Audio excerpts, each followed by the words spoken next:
अस्सलाम वालेकुम guys today we are going to study the topic compounds. Compound क्या होता है? कंपाउंड जब एलिमेंट्स एक फिक्स्ड रेशियो में मिलते हैं एक दूसरे के साथ, ठीक है ना, बॉन्डिंग बनाते हैं। जैसे हमने वैलेंसी के कॉन्सेप्ट में पढ़ा था कि जब वो एक दूसरे के साथ अपना ऑक्टेट कंप्लीट करने के लिए रिएक्ट करते हैं तो जो उसके रिजल्ट में एक चीज़ बनती है, एक कॉम्प्लेक्स बनता है, उन एलिमेंट्स का मजमुआ एक बनता है, तो उसको हम कंपाउंड कहते हैं। और ये एक फिक्स्ड रेशियो के अंदर होता है कि भाई इतना जो है ना, ये एटम आएगा, इतनी क्वांटिटी इस एटम की आएगी और इतनी क्वांटिटी इस एटम की आएगी, ठीक है।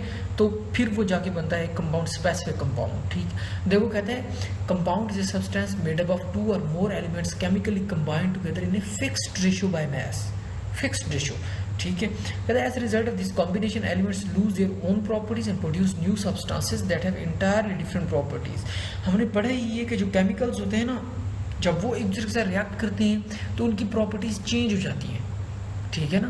प्रॉपर्टीज सेम नहीं रहती, प्रॉपर्टीज वहाँ पे सेम रहती हैं, मिक्सचर के अंदर प्रॉपर्टीज सेम रहती हैं, और फिजिकल जब वो ना फिजिकल चेंजेस आ रही हो तब प्रॉपर्टीज सेम रहती है। अब ये केमिकल चेंज आ रही है, वो एक दूसरे के साथ रिएक्ट कर रहे हैं, ठीक है ना, तो कंपाउंड बना रहे हैं, तो अपनी प्रॉपर्टीज लूज कर देंगे। उनकी अपनी एक कंपाउंड की अपनी प्रॉपर्टीज होगी as compare to the elements which are forming the compound. तो compounds can't be broken down into their constituent elements by simple physical methods, can be broken down but by complex chemical methods, ठीक है, not by simple physical methods. For example, carbon dioxide is formed when elements of carbon and oxygen combine chemically in a fixed ratio of 12:32 or 3:8 by mass.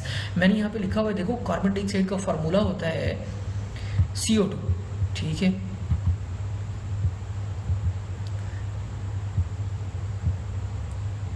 ये है carbon dioxide का formula CO2। तो एक atom है उसका carbon का, और एक एटम, 2 एटम है ऑक्सीजन के। कार्बन का मास होता है 12 और ऑक्सीजन का एक एलिमेंट का मास, एटम का मास होता है 16। चूंकि यहाँ पे 2 एटम्स हैं तो इसलिए उनका मास क्या होगा 32। तो अब ये 4 पे डिवाइड हो रहे हैं, दोनों रेशियो है, तो 4 पे डिवाइड करो 3:8, ठीक है ना, वो भी आ जाता है। तो ये जब भी कार्बन डाइऑक्साइड जहाँ पे दुनिया के जिस कोने में भी होगी तो ये इसी फिक्स्ड रेशियो के अंदर, उसके अंदर कार्बन और ऑक्सीजन पाई जाएगी, ठीक है। इसकी ये रेशियो चेंज नहीं होगी, ये फिक्स्ड रेशियो है। तो similarly water is a compound formed by chemical combination between hydrogen and oxygen in a fixed ratio of 1:8। तो वाटर का फॉर्मूला क्या होता है H2O, ठीक है।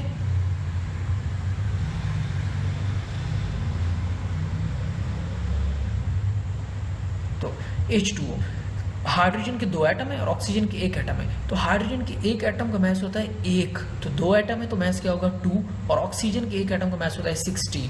तो देखो 2 पे डिवाइड हो रहे हैं तो 1:8 बाय मास, इसकी फिक्स्ड रेशियो यही होगी, ठीक है। तो यही हमने उसकी डेफिनेशन में पढ़ा है कि इन्हें फिक्स्ड रेशियो बाय मास। इसको अच्छे तरीके से याद करना, ये आगे भी बहुत जगहों पर यूज़ होगा।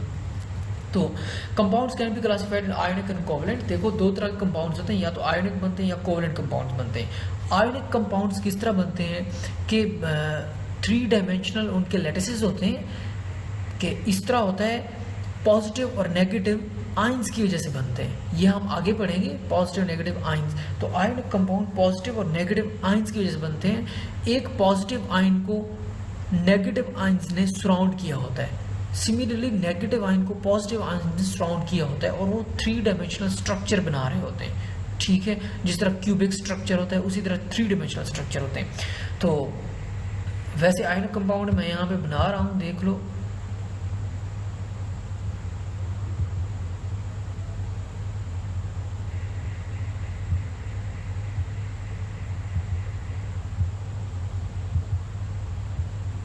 ये देखो, ये एक 3 डायमेंशनल है। फॉर एग्जाम्पल अगर यहाँ पे नेगेटिव है तो अब यहाँ पे कॉर्नर्स पे पॉजिटिव होंगे सारे जो इसको सराउंड कर रहे होंगे, ठीक है। ये आयनिक कंपाउंड का स्ट्रक्चर होता है। ये देखो, ये सारे कॉर्नर्स पे अब पॉजिटिव चार्जेस होंगे इस नेगेटिव को सराउंड करने के लिए।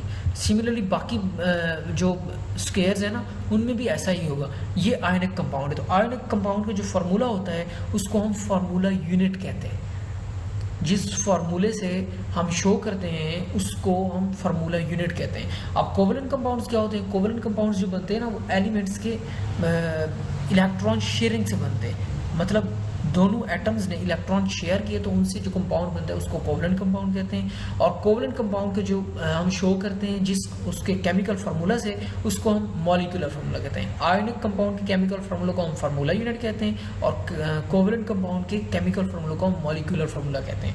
पढ़ लेते हैं, कहते हैं compounds can be classified as ionic and covalent. Ionic compounds don't exist in independent molecular form a 3-dimensional crystal lattice. एक आयनिक कंपाउंड एक अलहदा नहीं पाया जा सकता, ठीक है। फॉर एग्जांपल NaCl एक आयनिक कंपाउंड है तो NaCl अकेला नहीं पाया जाएगा, NaCl के लाखों करोड़ों मॉलिक्यूल्स होंगे जो एक दूसरे के साथ इंटरेक्ट कर रहे होंगे और 3-dimensional क्रिस्टल लैटिस बना रहे होंगे, ठीक है। तो in which each ion is surrounded by oppositely charge ions. For example एक नेगेटिव आयन है तो वो सराउंड कर रहा होगा उसको पॉजिटिव आयंस, ठीक है। These oppositely charge ions attract each other very strongly, as a result ionic compounds have high melting and boiling points. तो इसकी वजह से इनके अंदर देखो पॉजिटिव और नेगेटिव चार्जेस एक दूसरे को बहुत ज़्यादा अट्रैक्ट करते हैं, बहुत ज़्यादा फोर्स से। तो उनके दरमियान ये अट्रैक्शन को तोड़ने के लिए बहुत ज़्यादा फोर्स की ज़रूरत होती है, बहुत ज़्यादा हीट की ज़रूरत होती है। तो इनके high melting and boiling points होते हैं। इनके compounds are represented by formula units. जो इनके केमिकल फार्मूला होते हैं उन्हें हम फार्मूला यूनिट्स कहते हैं, जैसे NaCl हो गया, KBr potassium bromide, CuSO4 copper sulphate हो गया। Covalent compound mostly exist in molecular form. Molecule is a true representative of covalent compound, it's formula is called molecular formula. इसका जो केमिकल फार्मूला होगा उसको मॉलिक्यूलर फार्मूला कहते हैं। जैसे water हो गया, HCl हो गया, H2SO4 हो गया और मीथेन हो गई। अब ये नीचे कुछ कंपाउंड दिए गए हैं और उनके मॉलिक्यूलर केमिकल फार्मूलाज दिए गए हैं, ठीक है। तो अब ये आपने याद करने हैं। वाटर का क्या है, H2 है, सोडियम क्लोराइड जिसको कॉमन साल्ट भी कहते हैं और इसको टेबल साल्ट भी कहते हैं। इसको NaCl, सिलिकॉन डाइऑक्साइड, सैंड का फार्मूला क्या है, SiO2। सोडियम हाइड्रोक्साइड जिसको कास्टिक सोडा कहते हैं। NaOH हो गया, सोडियम कार्बोनेट जिसको वाशिंग सोडा कहते हैं, ये जो कपड़े धोने में इस्तेमाल होता है वाशिंग सोडा, ठीक है ना। ये NO2CO3.10H2, कैल्शियम ऑक्साइड, क्विकलाइम, ठीक है। क्विकलाइम का फार्मूला है CaO और लाइमस्टोन का फार्मूला है CaCO3 कैल्शियम कार्बोनेट। यहाँ पे एक और करो, इसका होता है लाइम वाटर, ठीक है, ये भी आता होता है।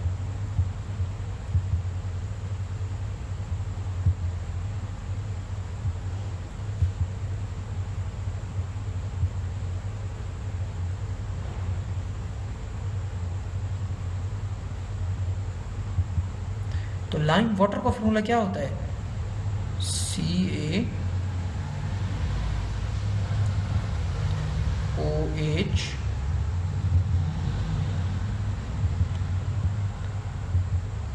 होल ट्वाइस, ठीक है। तो ये भी याद रखो, लाइम वाटर होता है CaOH whole twice, quicklime CaO, limestone CaCO3, sugar का आ गया, सल्फ्यूरिक एसिड का आ गया, अमोनिया का आ गया, ठीक है। तो ओके गाइस, नेक्स्ट टॉपिक इंशाल्लाह हम अगले नेक्स्ट लेक्चर में पढ़ेंगे। तो आप प्लीज़ चैनल को सब्सक्राइब करें, लेक्चर सुनें, इसको शेयर करें, ठीक है।